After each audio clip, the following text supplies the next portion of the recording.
So when times are becoming desperate, or you come across an opportunity, which we forecast there will be plenty in the near future over the coming years, you want to be ready to strike and strike quickly. You're going to want to have that money sitting on standby, ready to deploy. Banks hate the smell of desperation. They hate it. Economic conditions change, liquidity starts to tighten. Banks oftentimes are going to react to that. And in some cases, they will actually take your credit away from you, regardless of whether or not you want them to. All right, so we were talking offline. Michael was asking some direct questions about debt weapons. These are so frequently coming up, especially right now with everything changing economically and a downturn on the horizon.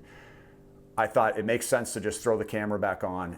Let's go ahead and have a conversation about some of these questions and how people can start to really apply the information regarding these types of tools into their lives in order to position themselves to be as ready for the downturn as possible. Many people are expecting a really hard winter. This market crash could be pretty brutal for a lot of people, and debt weapons are going to come into the fold in that in many ways. So, I'd like to just kind of dive right into it, Michael. What were some of the questions you had heard coming up?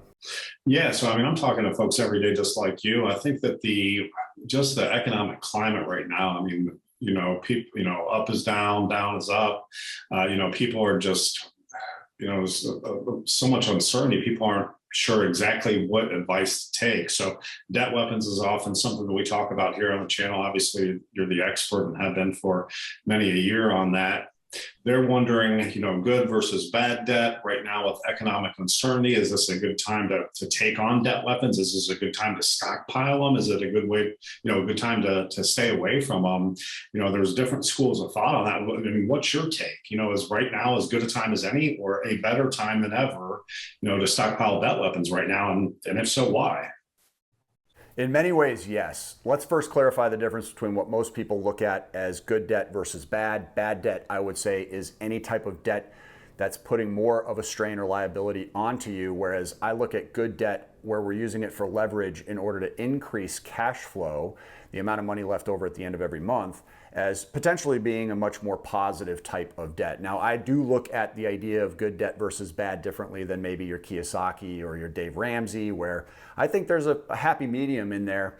I think you could technically use debt in order to get ahead far more quickly, but doing so safely is critical. And that is more important than ever with all of the changes that we're forecasting and the potential market crash in front of us. Any type of liability in the form of debt will prove to be one of the biggest threats to your safety, just like it was in the Great Recession in 2008. So be certain that you have everything in order if you intend on actually borrowing money.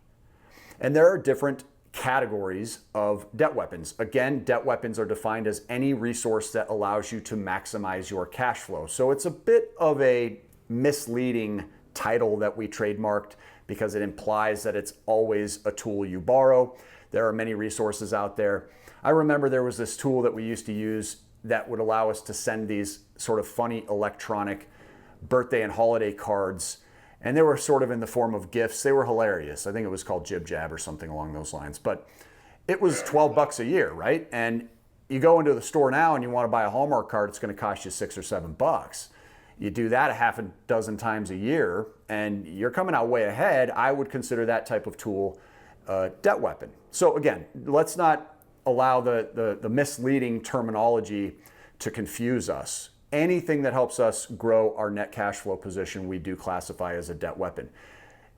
The type of tool you're asking about as far as going into debt immediately would be something more along the lines of an installment loan, an automobile loan, some sort of a personal loan. I'm not necessarily as anxious to get people out there grabbing access to that type of liquidity to simply put it in the bank. There's no return on that. There's no return on, obviously, no return on that purchase, of course, yeah. Unless, of course, in most cases. Well, what if you were to refinance your car loan and you were able to get a better rate and term? If you're able to move money from a collection of credit card balances into lower interest personal loans that are more of a fixed interest installment, that certainly would be possibly something that could make sense for you, right? You could the adjustment on that current debt getting lower interest rates, not necessarily the origination of new installment loan debt, though. Exactly. And the types of debt weapons I think it makes the best sense for people to be targeting as far as stockpiling is concerned are those types of lines of credit that unless you're borrowing from them, you're not actually paying any interest for it. Similar to a credit card. If your credit cards are paid in full, you're not paying interest. Now, some of those debt weapons or lines of credit actually do come with small annual fees, so there are some potential costs involved. Even on home equity lines, it's not uncommon to see a $150 annual fee in order to have that account open. Most of the time, the lenders that provide those home equity lines of credit will actually charge you an interest cost or the $150 annual fee, whichever is greater. So if you're not using the money, you'll pay the fee. If you're using it and you're paying interest, then the fee is waived. So getting access to these certain types of loans, and specifically personal and business lines of credit, home equity lines of credit and credit cards would be considered a part of this category, where you're not paying any interest unless you use the money, is generally much easier when you actually don't need the money. So when times are becoming desperate, or you come across an opportunity, which we forecast there will be plenty in the near future, over the coming years, you want to be ready to strike and strike quickly. You're going to want to have that money sitting on standby, ready to deploy. Banks hate the smell of desperation. They hate it. And it's facts, yes. Yeah. And they can smell that a mile away too. Like they've been trained over, even through the phone, I think that they can smell that. Yeah. It's true. And it's funny because we're still seeing various leniencies inside underwriting that I don't predict will be here as the market begins to tighten again. The underwriting climate back in 2010, 11, and 12 was much stricter than what we're seeing right now, and certainly much, much more strict than what we saw before the recession hit. And for that reason, we just have to sort of look at those historical patterns and realize that the banks are going to adjust based on the risk of default. They are always looking at the likelihood of repayment for the money that they're lending out. And the more things become challenging, the less banks are going to want to lend. So getting it in place early while the underwriting guidelines are a little more forgiving would make a lot of sense. And things like income verifications are going to be stricter. Things like credit scoring imperfections are going to be stricter. Higher loan to values are going to be more difficult to come across. And tougher banking environments are not much fun to work within if you actually do realize suddenly that having that money available for use would benefit you. So getting it now, especially if you don't need it, especially if you're qualified, is a smart decision. And I've always recommended between $25,000 up to $250,000 worth of new added available types of debt weapons every single year should be the goal.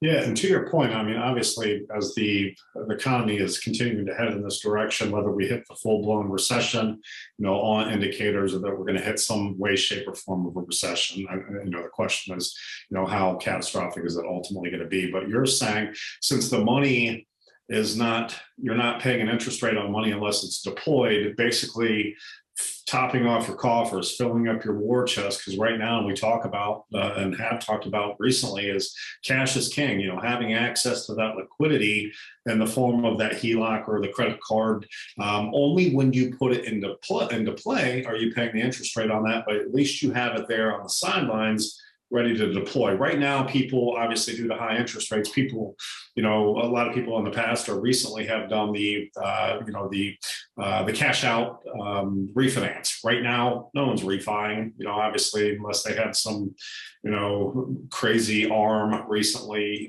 make no sense to adjust to a higher interest rate. So that cash out refi is not really available for folks right now, especially in that investment capacity and in short-term liquidity. But that HELOC and those credit cards are, what you're saying is the perfect time to have those at least available to you. So when those opportunities do come along, you can strike quickly. It's true. And I have a non-owner occupied home equity line of credit on one of my rental properties that right now would be much more challenging to get access to because they're so much more limited. They were already hard to find before. And we were making videos about this years ago saying, go out and get one. Now mine hasn't frozen, it hasn't closed. But that's something to bear in mind as well. As economic conditions change, liquidity starts to tighten, banks oftentimes are going to react to that. And in some cases, they will actually take your credit away from you, regardless of whether or not you want them to. And many people who are listening have probably experienced credit cards being closed without much more than a piece of mail showing up, giving advance notice, hey, we're shutting down the account. All of my home equity lines of credit back in the last downturn were frozen. So stockpiling and having a collection is important because sometimes they're just taken away from you. And we fully expect that that's the case. So, I mean, I think it really depends on the starting point of where somebody is as to which debt weapons are best for them right now. Each and every person has a different collection of short and long-term objectives and a different starting point. And, you know, for instance, if somebody is working with less than perfect credit scores right now or a credit history, is likely going to need to target a debt weapon that is specifically designed to grow your credit. And building good credit improves cash flow. Again, this is why it's still classified as a debt weapon. And that might be something like a secured credit card or multiple. I was going to say, yeah. It might involve something like a utility or a rent reporter resource. It might even involve something like an authorized user strategy. I'll throw a link in the description for you on that video too, because that's one of the best techniques still available to really gain quick results to your credit, and in some cases, extreme results. So focusing on that first in order to then move to the next step of debt weapon acquisition might be important for somebody that's starting with credit scores that need a little bit of work. Whereas somebody that has a 700 or better credit score already, they could consider some of the more powerful debt weapons right out of the gate. Things like unsecured personal lines of credit or unsecured business lines of credit, some of the better credit cards. But I do want to make it very, very clear that I do not believe in a lot of this credit card shuffling or juggling game that a lot of people teach about. I don't believe in using the short-term promotional periods to go out there and make high-risk type of decisions, because if you get caught with your pants down, as the credit card companies are hoping you will be responsible for all of that interest retroactively during that promotional period, and it can come back and get you in a major way. And this is why I always discourage people from relying on credit cards as a debt weapon other than to build good credit and have access to that daily driver earning rewards, because we literally receive thousands of dollars every single year in cash back. Some people might prefer travel, whatever your personal interest is on those rewards programs. It's extremely beneficial for me, but I literally pay my credit cards in full every single day. If there's a balance, it gets paid to zero. I don't care if it's $18, $1,800, it's paid to zero every single day. There are a number of different benefits to why I do it that way. However, just know that I always have 0% interest. I have 0% interest on my credit cards for the rest of my life because I don't revolve a balance. So if you are accessing credit cards in the form of a debt weapon vehicle, I'm not recommending that you do that in order to use that 0% promotional period to your so-called advantage and make higher risk decisions that you may not be able to pay off later. There are exceptions to that rule. I've seen it work out. I'm not saying it's as easy as black and white, but my personal preference is if you're going to use credit cards, be sure you can pay them in full every single month. So going back to some of these other types of tools, the number one thing I would tell people right now is understand what your potential equity position is on your property. Maybe have some form of a desk review done by a local agent or broker. Most agents in the area would be happy to do that if they thought they might be able to earn your business. And just know exactly what if nothing else, a Zestimate through Zillow would be an adequate starting point. Understand what the difference between that Zestimate or desk review value of your appraisal of your property is compared to what you currently owe.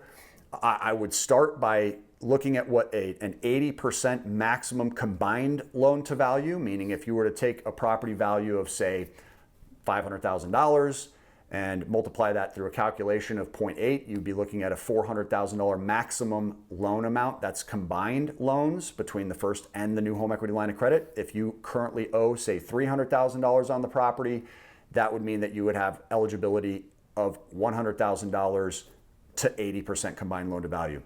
Very important to know that some lenders up until recently were happy to still go to 90%, maybe even higher in some rare cases. That's combined loan to value.